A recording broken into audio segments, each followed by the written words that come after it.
Hello, this is Sarah Gonzalez with Ensembles of the Past.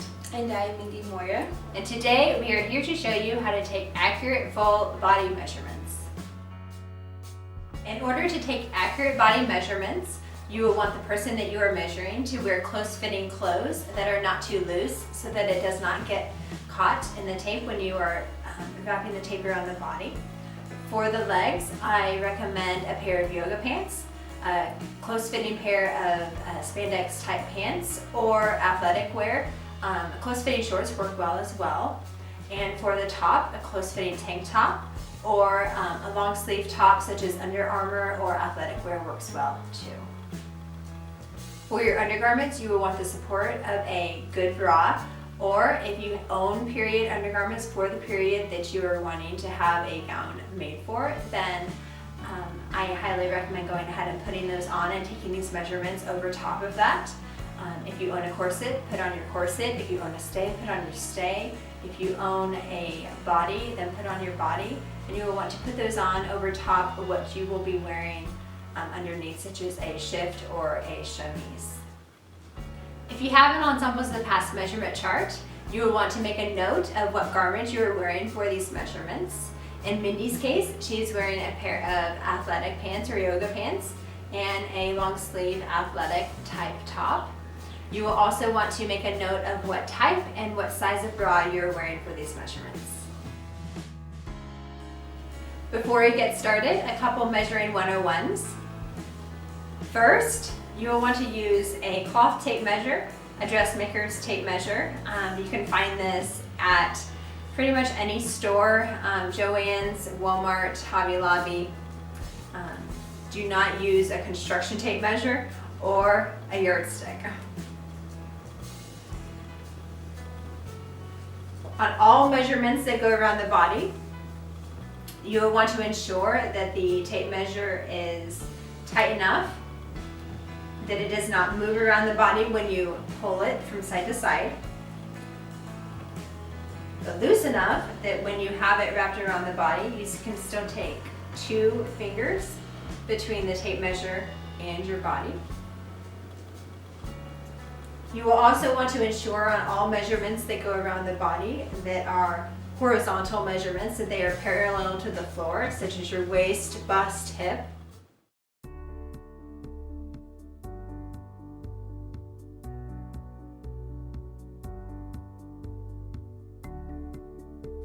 To take the bust measurement, you will want the tape parallel to the floor all the way around, across the fullest part of the bust.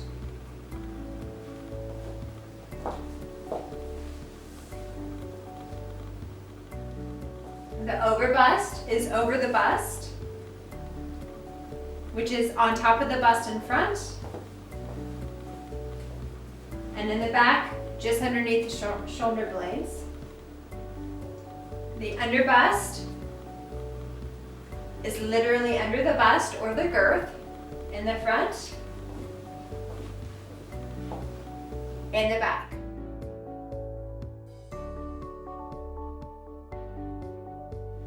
In order to find your proper waist, I highly recommend taking a piece of string or a thin piece of ribbon or sometimes a belt and tying it around the smallest part of your waist where your body naturally wants to go in.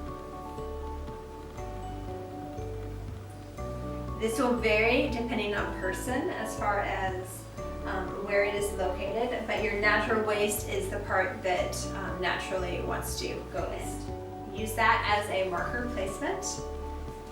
Take your tape measure and measure on top or just above this placement.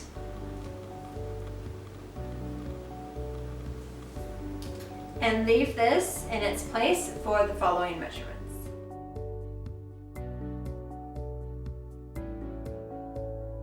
High hip measurement, which is literally at the hip bone.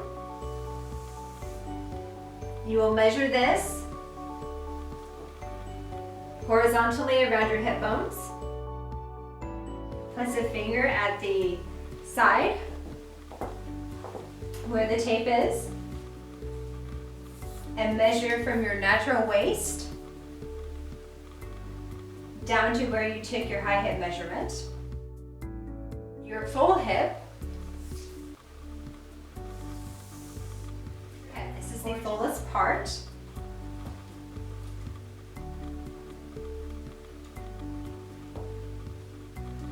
And you'll see this on the back and side that it is the fullest part. And be sure that this measurement is parallel to the floor. Once you have this measurement, be sure you place the finger at the line that you measured on the side.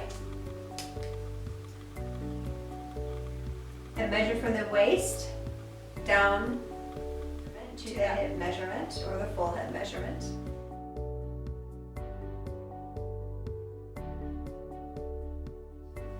Measure from the C-bone in the back of your neck, which is that knobby bone right there at the base of your neck, all the way down to the marker that we placed at your waist.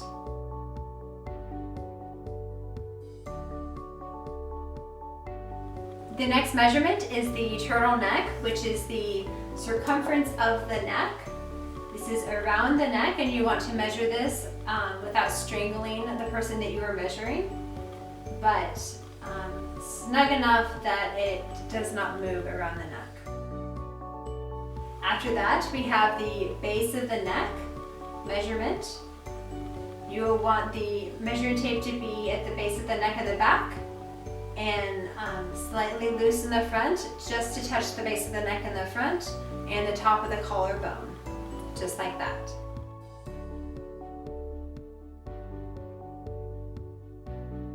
Then we have the bicep. Go ahead and flex for me.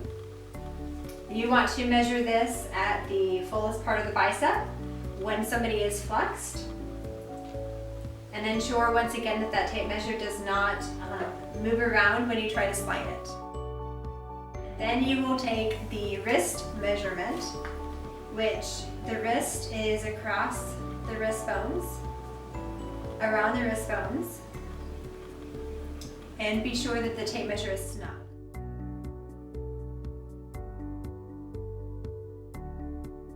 The next measurement we need is the arm length, and in order to take this measurement, you will want to hold your arm at a 90-degree angle, just like this. And measure from the back. You will be measuring from the C-bone, which is the knobby bone in the back of your neck, all the way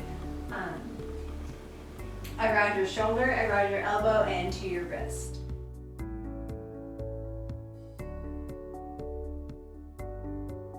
The next measurement we need is the natural waist to floor.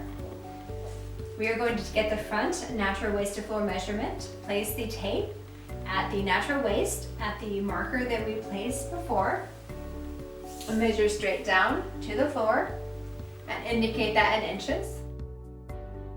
Next, we're going to get the side natural waist to floor, measure from the waist marker straight down over the hip to the floor. Then we will get the back natural waist to floor measurement. Measure from the natural waist marker that we placed before, over the buttocks and down to the floor.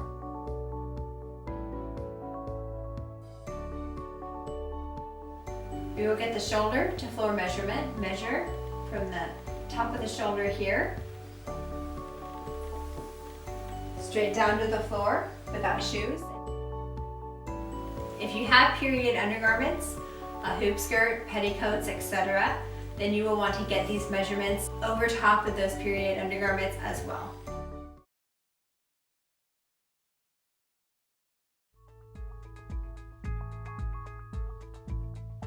Next, we will get the back neck to floor, which is similar to the shoulder to floor. This measurement is from the C-bone, the knobby bone in the back of the neck, to the floor, straight down.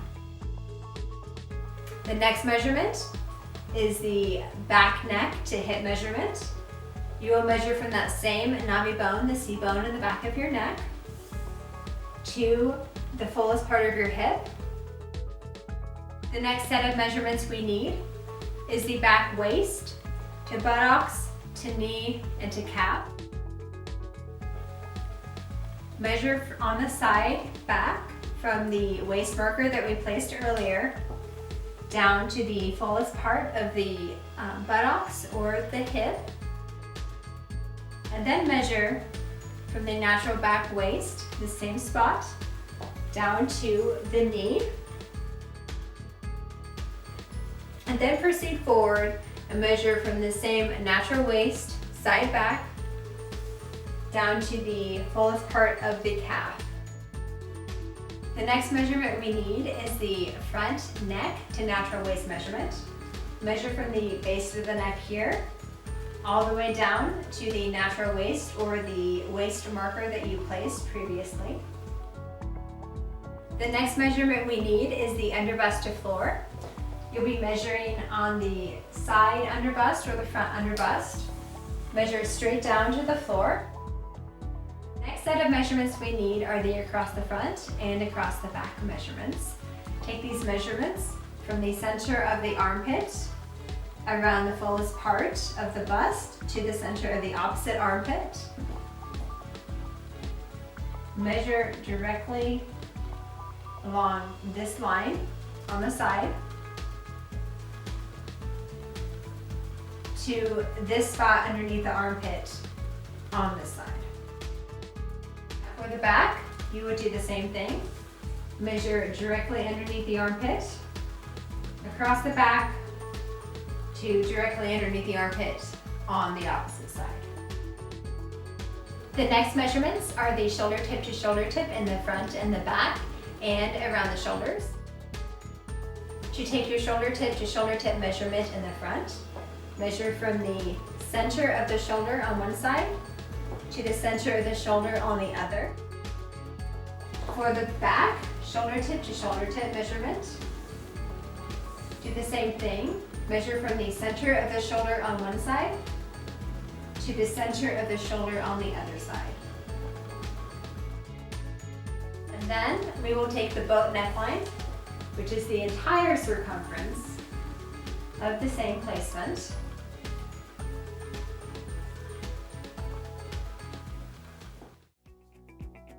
Next, we will get the measurement across the shoulder blades. Show me your shoulder blades. From here to here, measure from the tip of the shoulder blade to the tip of the shoulder blade. Next, we have the shoulder to waist measurement in the front and the back. To take the front measurement, measure from the shoulder here at the side down to the natural waist. Use the waist marker as your guide to do so. Now for the shoulder to back waist measurement, measure from the top of the shoulder here down to the natural waistline marker that you placed previously. Now we will get the shoulder blade to waist measurement. Show me your shoulder blades. Okay, relax. This is for shoulder blade. We will measure from that point down to the natural waist in the back. Next, we will get the armpit to side waist and armpit to hip bone measurement. Measure from the base center of the armpit to the natural waistline marker that you placed previously. Then continue that measurement down to the hip bone. Next, we will get the apex measurements. The apex is the bust line, and more specifically, the bust point. So for the shoulder to apex measurement, you will want to get the top of the shoulder to the apex in a vertical line going this way. It's the shoulder to the apex, which is the bust point. Then you will get the apex to the waist, so the bust point to the waist. I'm going to turn this side.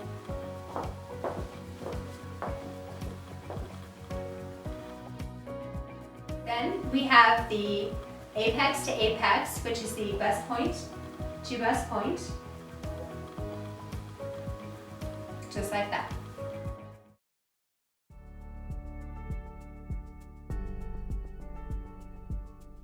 For your full sleeve measurements, you will take the center back of your neck to your shoulder measurement first. So measure from the C-bone or the navi bone in the back of your neck to your shoulder. And then take the same spot on your shoulder, raise your arm, and measure to the elbow bend. Now we will get the arm side measurements. The arm side is the seam that connects your sleeve to the rest of your garment, and it is right there at the bend of your arm. Use your elbow. We will get the arm side to the elbow, so we would take the measurement from the sleeve of her shirt to her elbow, and then also the measurement from the sleeve or the arm side of her shirt to the wrist. Next, we will take the actual arm side circumference measurement. So we will measure this around the arm side of the shirt that she is wearing, and this will not be a tight measurement. We're just following the seam of her shirt, just like that.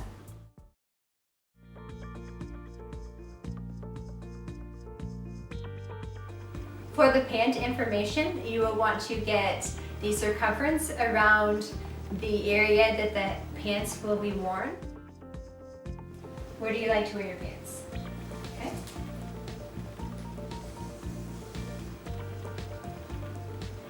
Ensure that the tape is parallel to the floor and is snug. And then measure from the spot on the side where those pants will be worn down to the knee, and then down to the ankle. The next measurement we need is the inseam to knee and inseam to ankle. Relax the knee. Measure down to the knee, and then measure down to the ankle. The next set of measurements are the thigh, knee, calf, ankle, and below the knee. So for the thigh, we'll measure around the fullest part of the thigh here.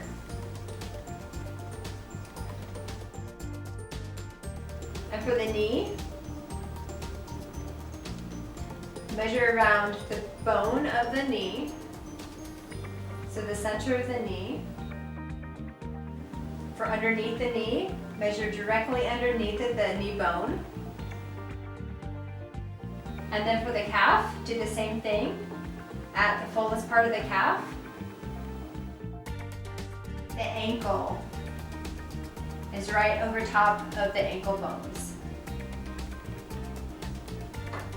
Be sure to get your right and left ankle measurement just in case they are different.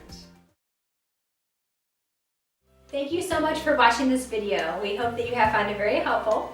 And if you have any questions about the content in this video or the measurements that we described or showed you how to take, please do not hesitate to reach out. Or if you are interested in having a custom garment made just for you, all of our contact information is below in the description. And don't forget to subscribe to Ensembles of the Past on YouTube.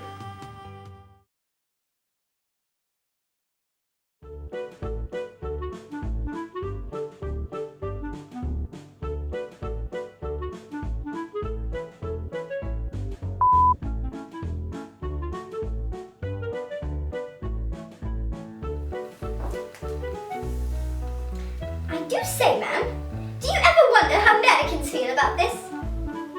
She talks. Act like a dinosaur.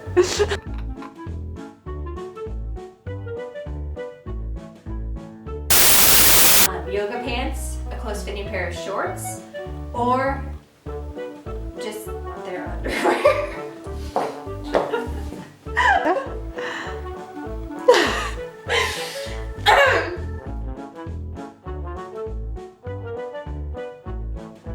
And pull your shirt down. There we go, just like that.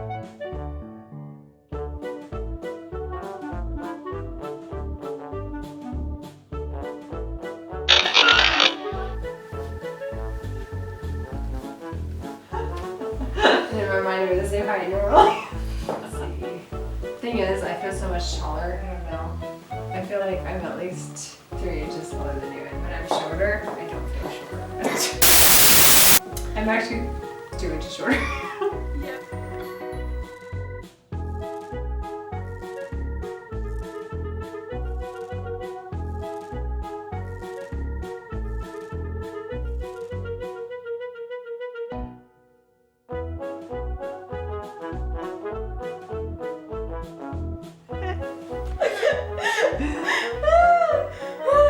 The life of a mannequin.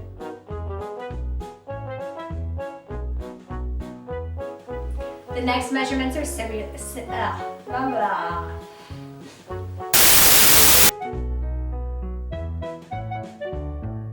So, mannequin is different than American, but some people cannot tell the difference. So at this point, I might as well just be from the United States of Americans.